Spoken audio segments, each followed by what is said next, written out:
What's up, everyone? This video is going to be an introduction into Adobe Photoshop.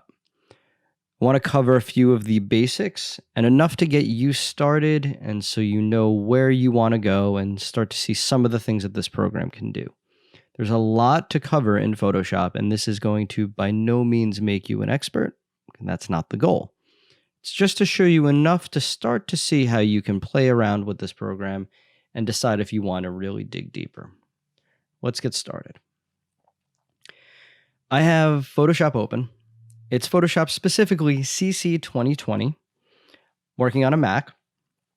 This Mac is running Mac OS Catalina.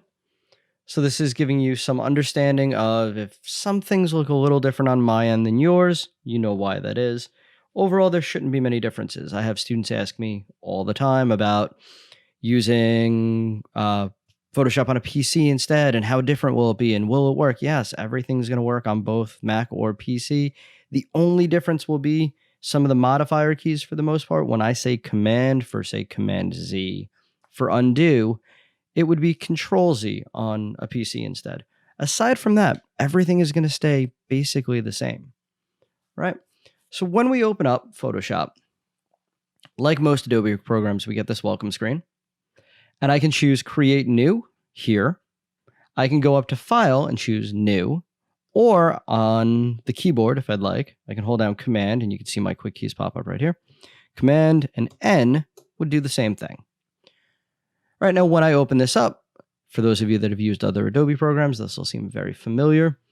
I get a set of recent file sizes that I've used, as well as some presets. So for example, if I go to Photo, I can see a default Photoshop size of 5x7 or 7x5, so 7 inches wide by 5 inches high. It's landscape, and 300 pixels per inch for the resolution. So that's something we will come back to and talk about in a little bit. All right, for the time being, I'm just going to hit Create. Now, right now, this is the default for CC 2020. This is the workspace that opens when I start a new file. We'll talk about what that workspace is and how you can change it, because I'm going to change mine in just a minute. So first thing is our working area here. Depending on the type of file you're doing, it'll either be referred to as an artboard or a canvas. All right. And in a future video, I'll go over what the difference is, I think. I have my toolbar right down here. A bunch of different tools. And unlike some of the other programs, what's nice is I can hover over one of these, and I can get a little demonstration on a lot of them on how they actually work or what they do, right?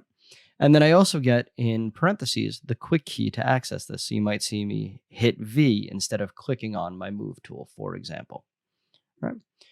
This is our options bar. This controls the options that we have available for either that particular tool, that particular layer, that selection, whatever it may be. And you'll see this change pretty often.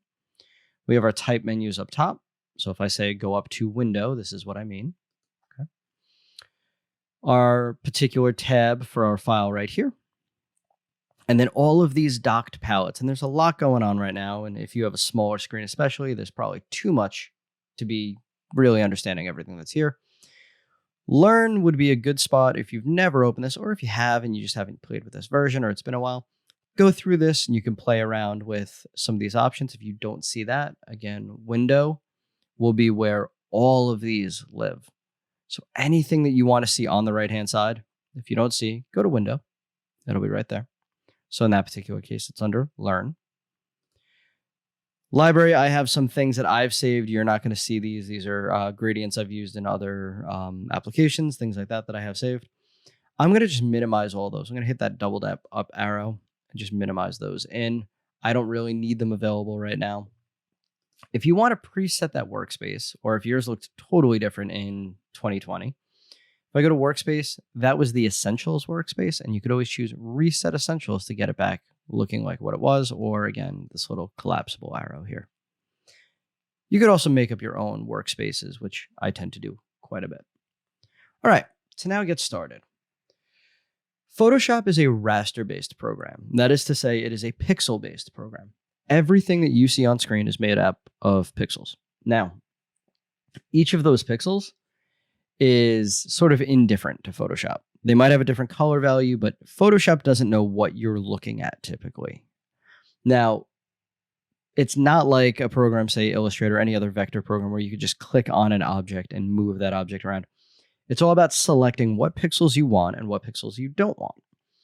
That, to me, what that says is that your ability and what you can do in Photoshop is going to be limited or expanded by how well you can make selections. And there are a bunch of selection tools in this program that we're going to talk about. This is really 90% of the program, is being able to make a good selection and understanding different ways to make selections. So let's get started with that. So the first tool I want to talk about is the rectangular marquee. It's this guy right here, second tool down. I could also hit the letter M on my keyboard. I can see that in parentheses, so I can shortcut to it. All right, and this is going to allow me to make rectangular selections. So all I have to do is click and drag, and I can see this dotted line or marching ant-like selection come out. Okay, so you see this selection, and this is going to say that whatever's in this selection, I can now address, modify, move, tweak, transform, change the color of whatever it happens to be.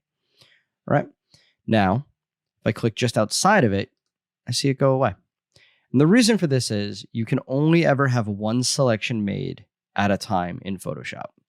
Now, some of you that do know this program might be kind of saying, well, hold on a minute. I think I know of a way that, and we'll get to that later. But I'm sticking to what I said. You can only ever have one selection at a time. So if I start drawing this out, I can see how many pixels it is. I see like 951 or 950 by 300 something. I can let go. And that makes me my rectangular selection. Now, if I click outside of it, again, it goes away. If I click inside, you see my cursor changes. I can move this selection around. That's not actually moving the selection. It's just moving kind of the area. If I want to actually move the selection, we'll talk about the move tool in a few minutes. Okay. If I want to deselect something, I could just click outside of it. Or another way to deselect, the most common way to deselect in a lot of situations, will be to hold down Command on your keyboard and hit the letter D. So Command D for deselect, deselects. Okay. And Adobe uses Command D for a lot of different things. It's one quick key that changes from one program to the next. So just keep that in mind.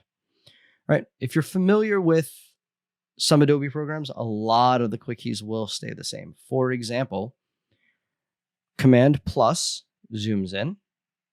In this case, it shows Command equals, but that's my plus key. Command minus zooms out. Command 0, full screen. Command 1, 100%. Okay, so these are just the same shortcuts. These would all work just as well in InDesign or in Illustrator. And if I zoom in and I want to move around, I can hold down my space bar and I can click and I can drag my document around. Okay. Command 1 gets back to 100%. Okay. Just an important little side note. Now, if I want to draw a rectangular marquee again, this time I want to add a modifier key in. I'm going to hold Shift, right? That's that little up arrow you can see. And when I hold Shift, I'm going to notice that no matter where I move my cursor, those proportions are the same. It's a perfect square in this case, but it's always constrained proportions. Okay? So holding Shift, and that's something to make note of, holding Shift will constrain your proportions. And that's the first thing that holding Shift does. It also does something else. If I hold Shift now, I see a little doubled up cursor or a plus sign next to my cursor. And when I click and drag, I see a second selection, kind of. And I know I just said you can only ever have one thing selected at a time. And that is still true. If I click in here and move, I can see that they both move together. This is one selection. It's just not contiguous. It's not all connected. It's separate pieces. But I can't move this selection without this one. It's all one selection. Okay? So I can hold Shift and do that a couple times. And again, Command D will deselect this. So again, draw a selection, hold Shift. Now, what happens if they overlap? Technically, what I'm doing is I'm adding to my selection. And so that's the other feature that Shift does. Shift adds to selections. Okay? So as soon as two things or two or more overlap, this all becomes one piece. Now, This is one big selection here. Hold Shift.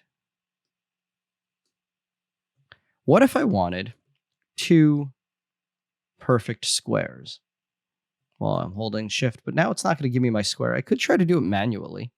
But actually, a fun trick with that is I can let go of Shift and now hit Shift again.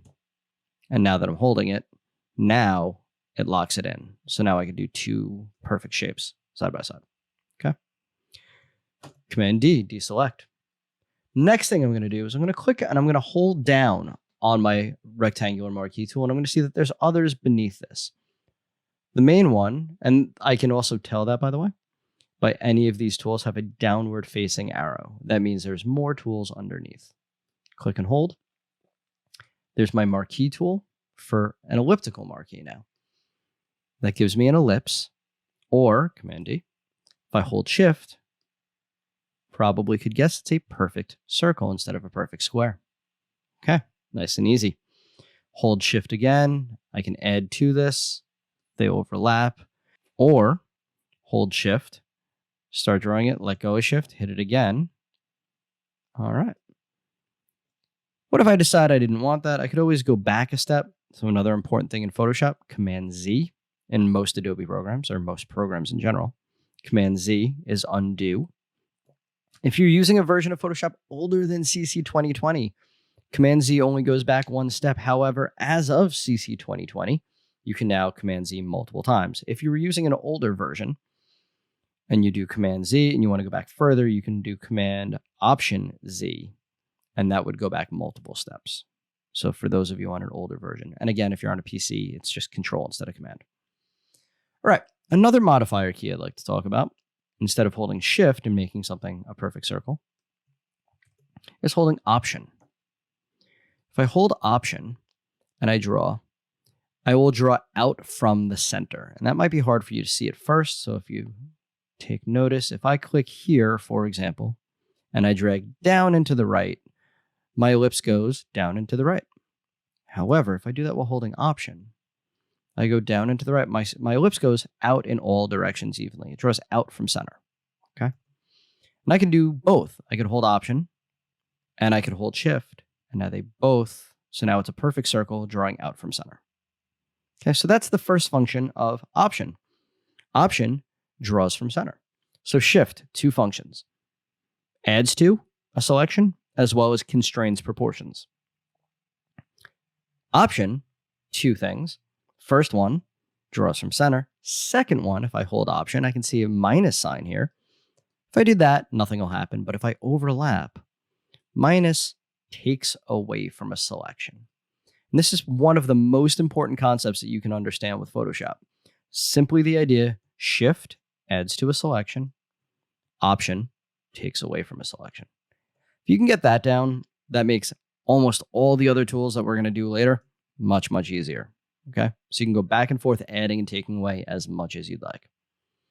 All right, Command D, deselect. Okay. So those are the 2 marquee tools. Now, one last modifier key I'll show you with them. If I start to draw out a rectangle and I decide that's not exactly where I wanted it, but I don't want to stop and move it for whatever reason, I can hold down spacebar. I can move something around while I'm working, let go of spacebar, go back to drawing. Whole time I'm holding my cursor down. I'm just holding spacebar when I want it to move. Okay, another useful feature. The next 2 down are probably not going to get used that often by you unless you are a web designer. That's really the only time I've used them. And that is single row marquee and single column marquee. They just mean if you click once, it's grabbing one tiny row of pixels going across. Again, as a web designer, that is something I have needed to do, but outside of web, not really something I've done too much. Just so that you know those are there, though. So that's our single row. That's our single column. All right, deselecting those. Those are the marquee tools.